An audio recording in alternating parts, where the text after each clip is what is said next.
Welcome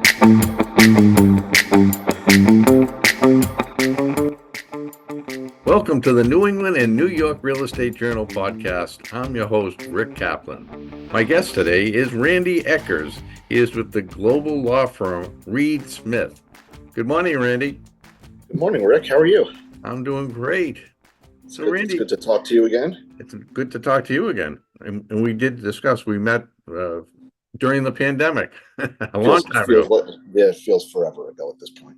So, Randy, tell me a little bit about your journey and where you are today and where you started from. Sure. So I'll try to keep it relatively brief. Yeah, not from kindergarten to now. Yeah, you don't want to hear about my days in school 3 in Oceanside on Long Island. But yeah, so it's been a long and winding road, I think, at this point. I started my career after law school and during law school. I always thought that I wanted to do M&A type work. I found that to be most interesting in law school. And when I started my career, that is what I was doing. But I ended up finding myself more on the finance side of M&A rather than, the corporate type side. And it just turned into something that I enjoyed, and I, sort of intrigued by. Over time, that sort of morphed from corporate finance into commercial real estate finance, and that was relatively early on. And it just sort of grew from there. So I mean, I've worked at a few different law firms, and my practice at this point is, I would say, 95% lender side representation for commercial real estate finance, and that's ranging across the board. So that could be CMBS originations, bridge loans, mezzanine loans, construction loans, preferred equity, commercial PACE, which I know Rick will talk about later, a lot of syndicated lending and buying and selling loans. I'm going to stop the list there because I'm sure at this point most of your listeners are probably asleep. But yeah, so my group and I all joined NYREJ Smith about 2.5-ish years ago, and it's been a really good move for all of us. We have a lot of synergies with a lot of the other groups that either predated us at the firm or have joined the firm after us.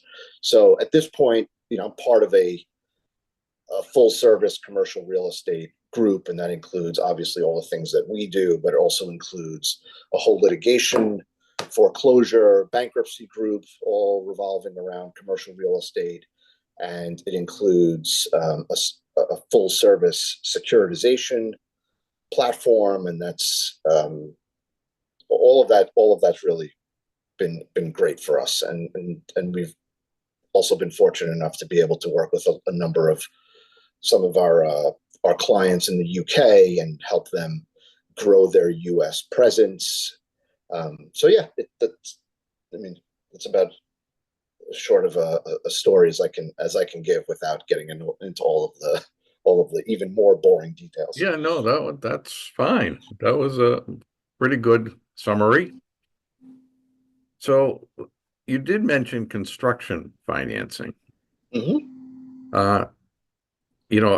I know we didn't talk about this beforehand, but construction finance, I mean, it's interesting to me because I want to see where it was and where it's at right now, because things have changed quite a bit over the time with construction.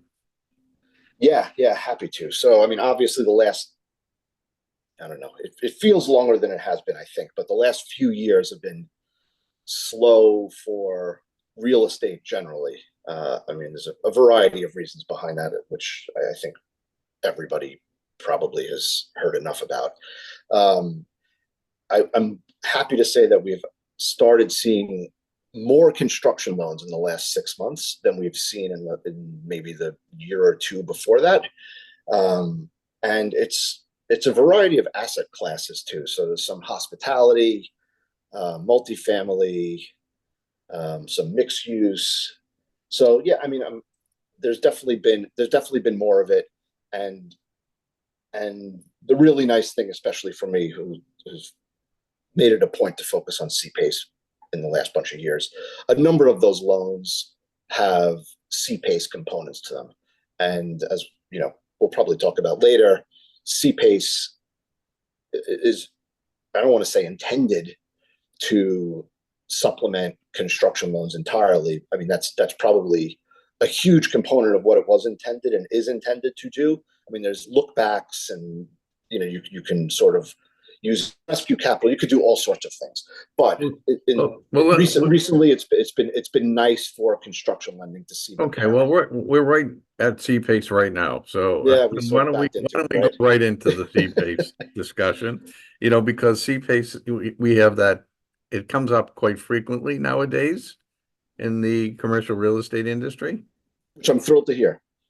Yeah, so I mean, let's get into, first of all, what it is, and sure, and in a short. Yeah, I'll try to keep this really short. So what CPACE is at its most basic element is a public-private partnership between a private lender and a public municipality, whether that's a county, a state, or even city. It could be a number of things based upon the jurisdiction that you're in. And the way that it basically works is that the private lender will make a loan to some, and I only do commercial, so a commercial developer or property owner. That loan will effectively be secured by a special assessment on the real property records of where that property lies. That loan gets repaid just like any other loan, with a few important distinctions. The first one being that in most cases, it will self-amortize over the useful life of whatever the CPACE proceeds were used to finance. Usually that's about 25 years when you're talking about, windows or HVAC or insulation or LED lighting or low flow toilets, or, whatever the proceeds were used for. And that also, by the way, varies state by state and jurisdiction by jurisdiction. That CPACE assessment will run with the land and is not personal in nature to the borrower. So to say that in another way, if the borrower wants to sell the property, or its commercial lender has to foreclose or take a deed in lieu, that CPACE assessment will continue to run with the land, and whoever owns the land will be required to continue to repay that assessment over the term of that loan. Now there are all sorts of ways that it can be prepaid. It's highly negotiable when it comes to lockouts or call protection or prepayment premiums or what have you. So it's very flexible in that nature. But it runs with the land. The proceeds have to be used for whatever the quote unquote eligible improvements are. So when a CPACE originator is looking at a project, not only do they look at the municipality's regulations and what's eligible and what isn't eligible, they'll also get an energy report. And that energy report will go hand in hand with the underwriting of the loan. So it's another third-party report, just like environmental or what have you. And that energy study will point out all of the improvements that are PACE eligible and what the expected energy savings resulting from the CPACE assessment will be. Also, and stop me at any point if I'm going too fast or I'm, treating this like, it's like a shot. No, it's making lots of sense. Okay, good. Yeah, I mean, I might interject with some question or two, but so far it's so good. Yeah, Drew, just feel free to cut me off at any point. Also, unlike most commercial real estate loans, which are non-recourse except for, bad boy acts and environmental indemnities and things like that. Most CPACE loans, I'm calling them loans, although some jurisdictions really don't like the use of that word. They are generally completely non-recourse to a guarantor. Usually there is no guarantor, other than in some cases completion guarantees. So you have to promise that you're going to complete the project, which, by the way, if you're getting a traditional commercial real estate construction loan, you will also have a completion guarantee in almost every situation for that as well. Well, so let me just hold you on this. Jump in there. So let's say someone takes out this CPACE loan, and they are doing all the construction. They get into financial issues. They're going to foreclose on the property. The project's not done. Would they have to pay back that loan, or do they move that on to the bank that takes over the property? So the way that it is theoretically supposed to work, and I say theoretically because at certain points there could be negotiations and workouts and all of that. So let's just leave that aside. So the way that a completion guarantee works is let's just say it's a warm body, human guarantor. Their obligation, regardless of what happens, and this is going to be under both the construction loan and the CPACE loan, is they're responsible for completing that project. In most cases, construction lenders, CPACE lenders will not, after a scenario occurs that you're describing, so a foreclosure scenario where basically that same sponsor failed to complete it, you're not going to go back to that sponsor and say, hey, you didn't complete it, but now you have to complete it under the completion guarantee, right? What will be in most construction lender completion guarantees is the payment of a liquidated sum of money that guarantor would need to pay to the lender, saying, okay, well, it's a $100 million project. We've completed about $60 million worth based upon a whole bunch of, construction reports and all of that. It's about $40 million that you have to pay to get this project completed. Now, without going too deep into all of the arguments and negotiations, that's how a completion guarantee is sort of supposed to work. The guarantor in that situation would be required to pay the lender $40 million.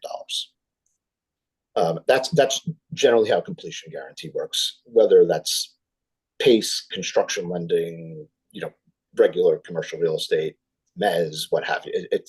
That's how they generally work. It gets a little bit more complicated than that when you're talking about CPACE on the construction, on the completion guarantee, and I'm probably getting too deep into the weeds here a little bit, but just stop me if I am. It gets a little more complicated because out of, let's say, a $100 million project, roughly 25 million-ish could be eligible for CPACE. So the question always arises like, okay, well, we have a completion guarantee to the CPACE lender, but the whole CPACE loan's $25 million, but now it's going to take $40 million to complete this project.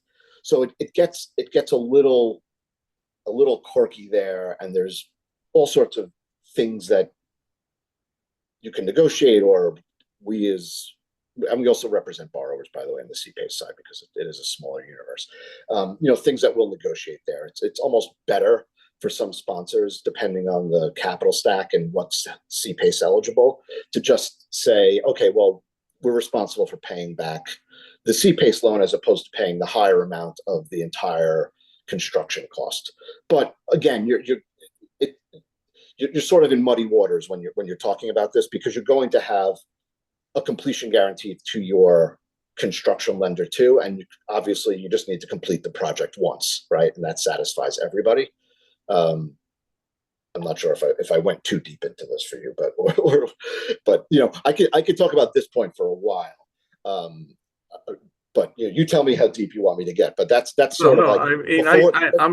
I think I catch the drift of the whole thing. Yeah. I hope the people listening also catch the drift, and I think they will. Yeah, no, I think so too. I think at this point, a lot of people have talked about CPACE. So, sorry, excuse me. So I think that now we're talking about the CPACE, and how is that tied in with how properties are appraised right now? You know, I mean, we went through a period where properties were appraised a little overinflated.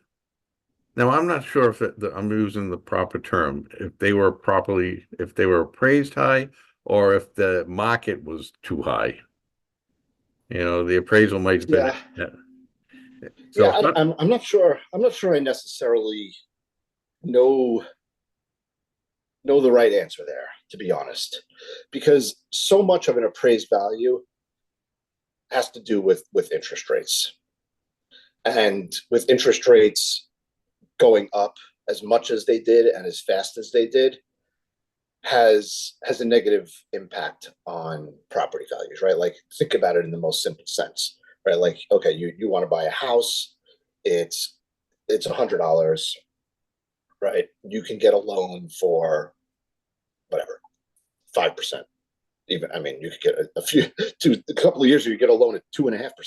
But let's say you get a loan at 5%, right? You can afford X dollar. Let's say it's $5 a month that you can afford to pay given your income, etc. Right?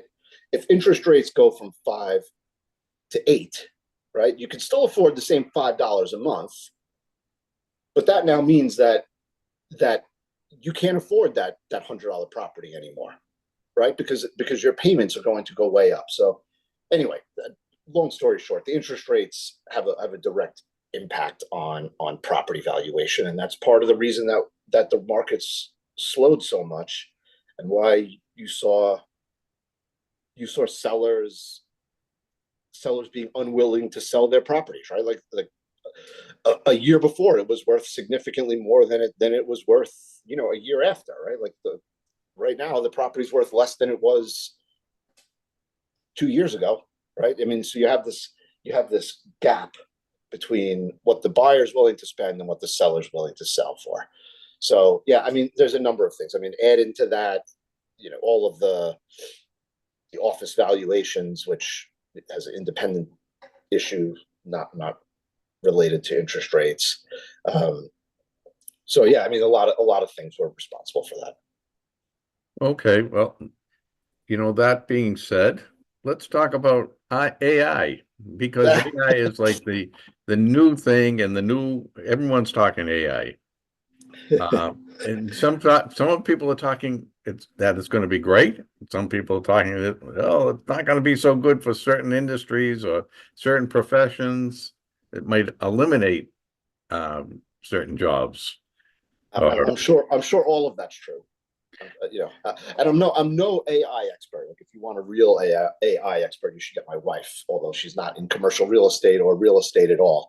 But if you want a real AI expert, you should get her. But yeah, I mean, as far as it will definitely result in jobs being lost, and probably some jobs being gained too. I think it's going to change a lot of things, including how lawyers work, and how law firms operate, and how commercial real estate deals get done. I mean, I can really only talk to it from a legal, lawyer's perspective, but it's already starting to change the way that we do our jobs as lenders, lawyers. Well, I can understand that, because I did have a client of mine that was from Israel that came up with a AI type of software or platform for property management.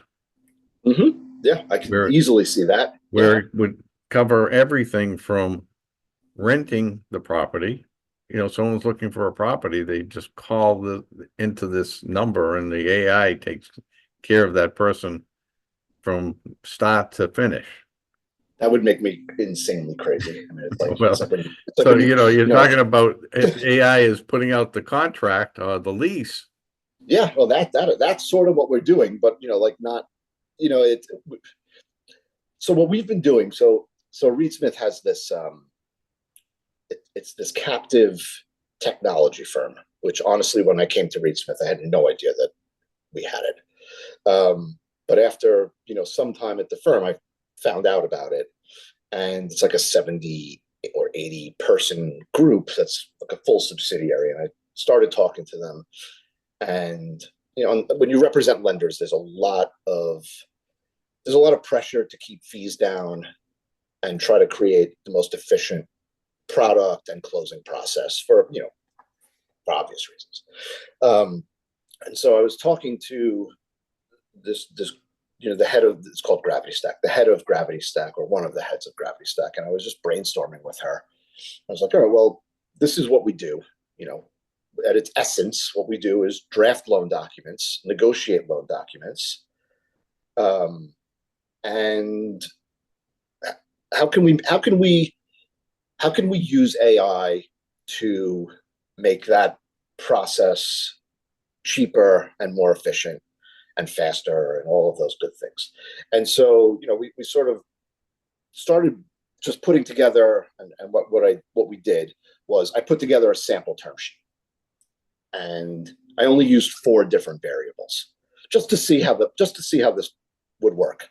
So I created a term sheet that had, and I don't remember exactly all the variables. It was either fixed rate or floating rate, the loan. It was, I think I used a hotel as an example. So it either had a seasonality reserve, meaning that part of the year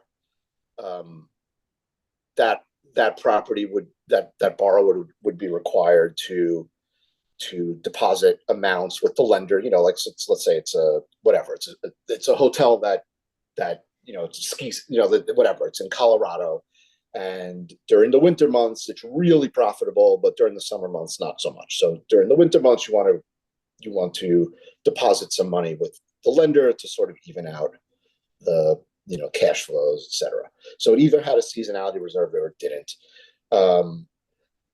I had a whole bunch of different cash management triggers, basically. I don't think we need to get too deep into that, but there were a few of those, and I think 1 or 2 other simple ones, like, okay, the loan's over X dollars, we need audited financials, we need whatever it was. I can't remember exactly all the things, but the way that, and then what I did is I took a sample loan agreement and I stripped out everything but those provisions that relate to that. And I created sort of variables, right? Like, it has seasonality. If it has seasonality, then it includes these provisions. If it doesn't, then it includes those. And if it's fixed rate, it includes this. If it's floating rate, it includes that. And so I went through this, and the end result of this was the term sheet. Once a few hours worth of work was done behind the scenes by the IT folks, the computer would read the term sheet and it would pick out whether or not it was fixed rate, floating rate, needed seasonality reserve, didn't need seasonality reserve, whatever, cash management, no cash management. And it would then take this loan agreement, this sample that was only a few pages long, because I just wanted to see how it would react. And it would spit out a loan agreement with the right corresponding provisions. So it sort of did the job that a lawyer does when they're first drafting a set of loan documents, except it did it in about 5 minutes. And I mean, so we started showing some clients this. Like, okay, well, this is the little sample that we're doing for you in this demonstration. Look what this can do if we give it your entire set of loan documents, and we create a term sheet that corresponds to those loan documents in a more sophisticated way than like a mail merge kind of thing, right? Obviously, because it's actually reading this term sheet and spitting out a product that corresponds to it, and it saves hours and hours of work and and a week's worth of time in a closing process. And so we started rolling this out, and we've been using this for a handful of clients. Unfortunately, the lending markets haven't been nearly as busy as they had been before we started rolling this out, but it's picking up, and we're starting to have a nice product that could be used to create these initial drafts of loan documents.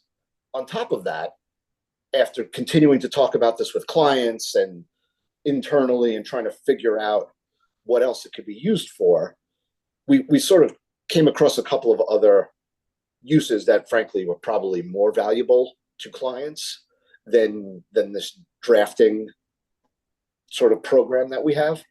And the first thing that it does is, which is sort of like an asset management tool, right? It automatically puts all of your loan documents into one, I don't know, storage facility. I don't know what you actually really call it. And if, let's say, one of your asset managers is going through, there's a change in the market for like LIBOR, for instance, right? There's a LIBOR is going away. We're transitioning to SOFR.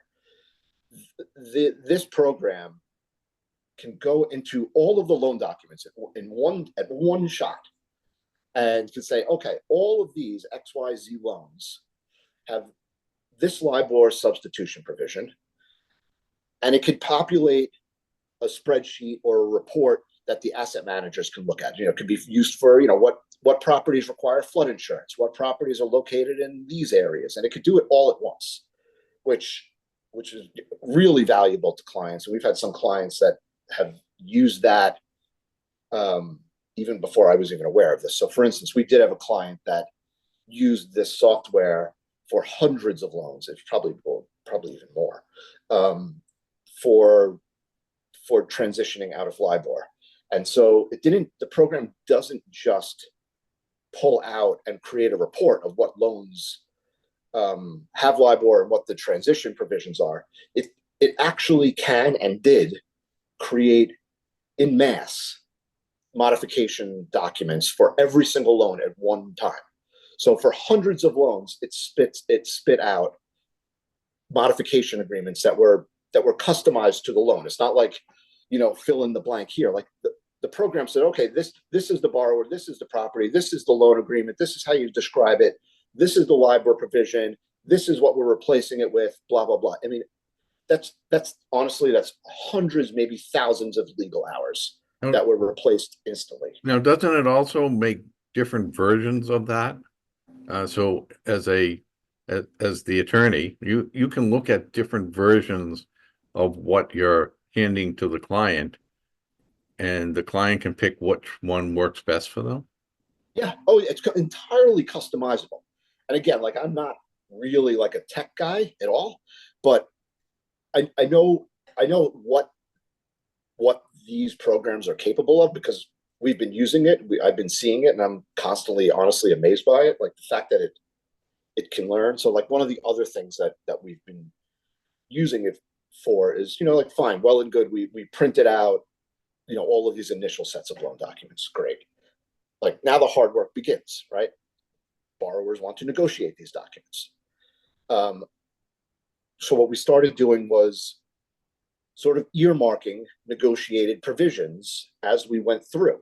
So the system would then save all of these negotiated provisions, and it would effectively learn, or effectively learns, I should really say, what provisions a particular client is willing to accept and what they're not willing to accept. So for instance, like, I don't know, you want a sunset provision in an environmental indemnity, meaning, your indemnification at some point wears off, right?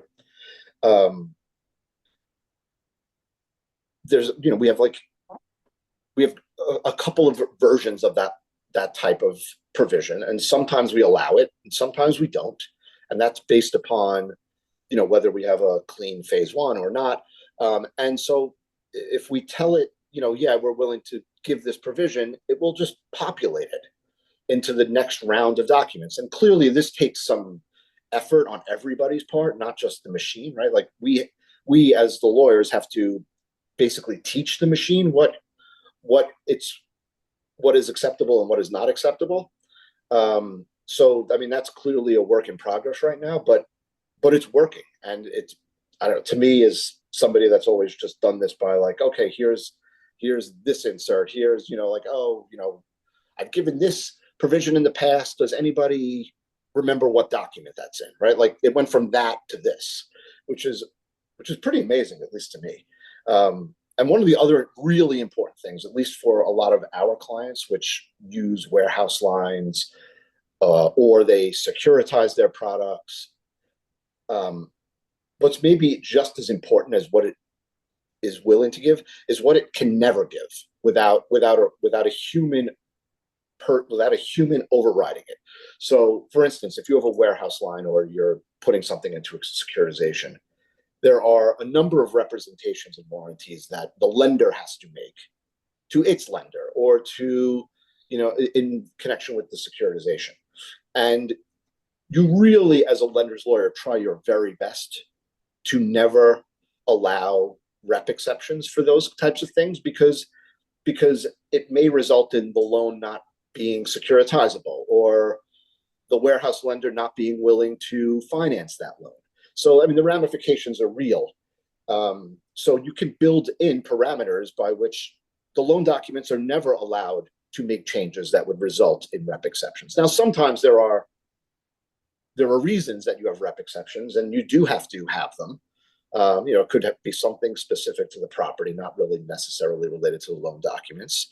And you can override those, but it will take somebody to actually approve it. So, it doesn't just serve as sort of like a safety net there, but it's also pointing it out on every single occasion. Like, okay, this will be a rep exception. Are you approving this as a rep exception, which is automatically like a tickler that you have to go to your client and they have to go to their whatever warehouse lender and say, this is what's going on with this loan. There's likely to be a rep exception. This is why, this is how we're mitigating it.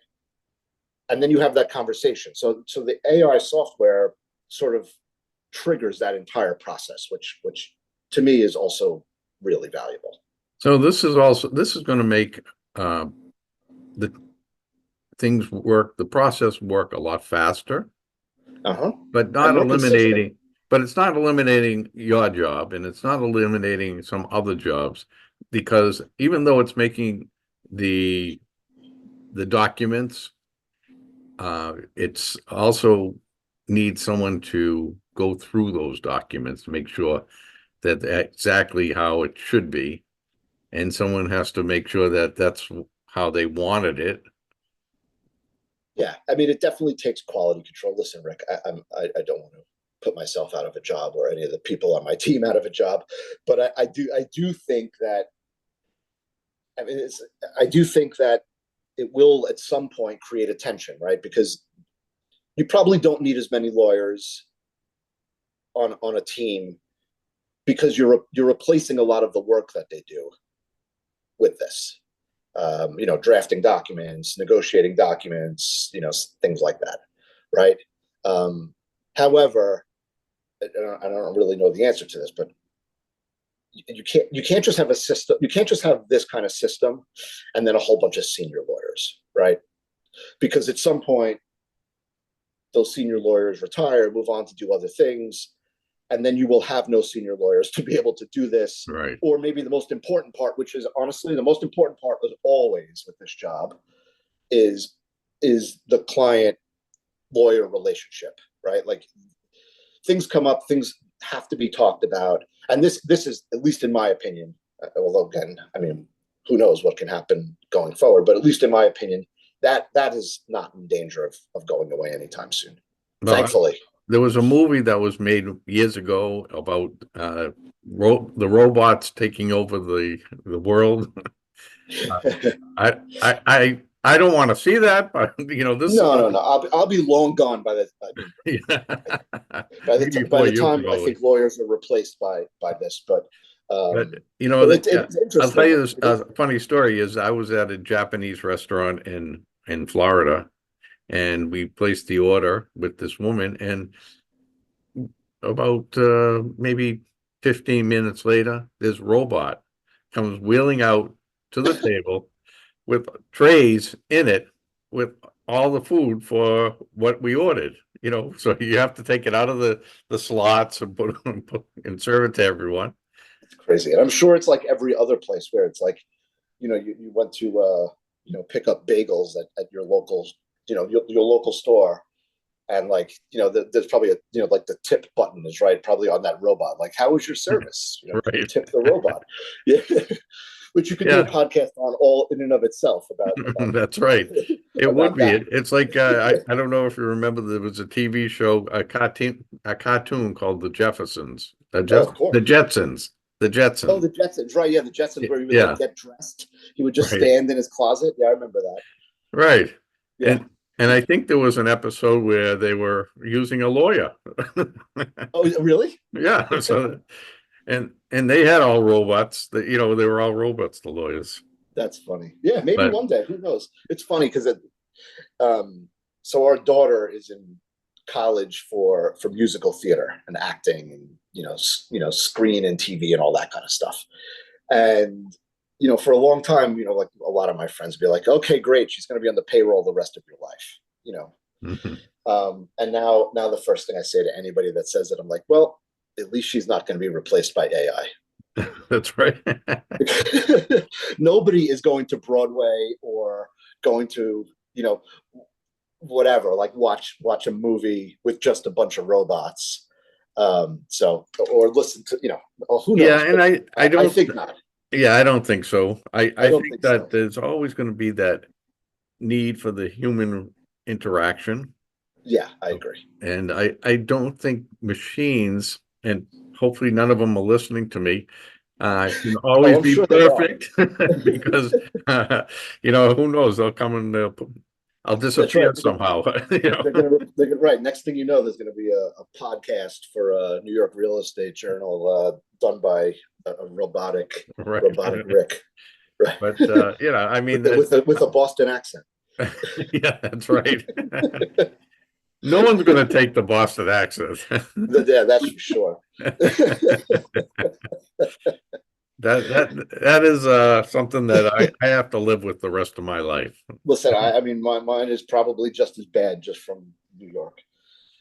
The New York So accent. yeah, I'm sure mine is just as Well, bad. it's funny because if I travel to different parts of the country, they kind of not sure what kind of accent I have, if it's a New York or it's a Boston accent. They always say Yeah. New York, Oh, really? but New That's York is fun. completely different, I think. It's completely different. Yeah, complete. I mean, completely. So, Randy, it's been a pleasure speaking with you. Oh, you too. Uh, so if someone was interested in getting a hold of you at Reed Smith, is there a website that they could go to? Oh yeah, yeah, of course. Like every other law firm, it's a all inclusive website that will have all of my contact information along with everyone else's from the firm. But yeah, I mean, I would love to talk to anybody that's interested in any of this. Honestly, I spend a lot of time talking about CPACE, as you know from our past. Um, and yeah, the AI thing I find really exciting and sort of cutting edge. And truthfully, like we do a lot of. I like to think cutting edge transactions, at least some of the time, but it's not too frequent that, at least in my career, it hasn't happened too many times in my career where there's something like this that could really change how legal work gets done. And you know, I I'm excited by it, even though it definitely has its challenges and trying to figure it all out. But I like, You it's know, if anybody else wants to talk about it, I'm kind of curious. I'd be thrilled. A lot of companies are also implementing AI Yeah, to their operation. And I'm wondering if at some point that their company AI can talk to your company AI so they can sort of process what they're looking for. yeah. This is again coming back full circle to the beginning of our talk. You should talk to my wife about that because she will certainly know. That is definitely beyond my limited tech savviness. Yeah. But why not? But what do I know again? You know, Yeah. not Yeah. no, Well, I don't know. I know my little siloed version of AI as opposed to like what real AI will do or is capable of. Right now I use AI for this or writing you know, like like making fun of my friends with like AI poems about whatever something that they've done or their you know Well, text I use bubble. it occasionally for like certain emails, or if I'm doing like a mass email blast, Uh-huh. the AI will produce like 3 or 4 uh, emails that I could look at and see which one would create the most action Yeah, point. that makes sense. Yeah, You you know? could ask it to do all sorts of funny things. I had it make a rock ballad the other day, making fun of one of the guys on my team. No. Yeah, so I mean, it can be entertaining as well. Yeah, yeah, oh yeah, I'm sure, yeah, for sure. I mean, certainly the stuff I'm doing at work is not nearly as entertaining as creating rock ballads and and poems of making fun of Right. folks, but it's a different to me it's a totally different kind of AI. So the website would be reedsmith.com. Yeah, exactly. Okay. Yeah, and the last name, like you said, is Eckers, and it's Yeah. And Eckers. and we're speaking with Randy Eckers, and he's with the law firm Reed Smith, which is a global law firm. So if you need work anywhere around the world, Reed Smith can help you. Yeah, that's definitely true. Yeah, there's offices in plenty of cities that I've never been to throughout the world. And I did an interview with this woman from Singapore, Hmm. where she was a big real estate developer in Singapore, Malaysia, and the Philippines. So, hey, Yeah, we have an office in Singapore. okay, she could be a Yeah, potential client for you. that's Maybe right. she Yeah, already is. I don't know. yeah. Who knows? It's definitely possible. So, again, thank you, Randy. It's been great talking to you. Again, you know, we did talk during the pandemic about the CPACE program. Well, I don't know. That was a year or 2 years ago, maybe. It feels like a lifetime ago. Yeah, thankfully, yes. It's again a pleasure talking to you again, Rick, and I'm happy to report that CPACE is in many more jurisdictions now than it was the last time we spoke. So that's a move in the right direction for sure. Well, that's great. Thank you again, Randy. And I'm Rick Kaplan. You're listening to the NEREJ NYREJ podcast. And until next time.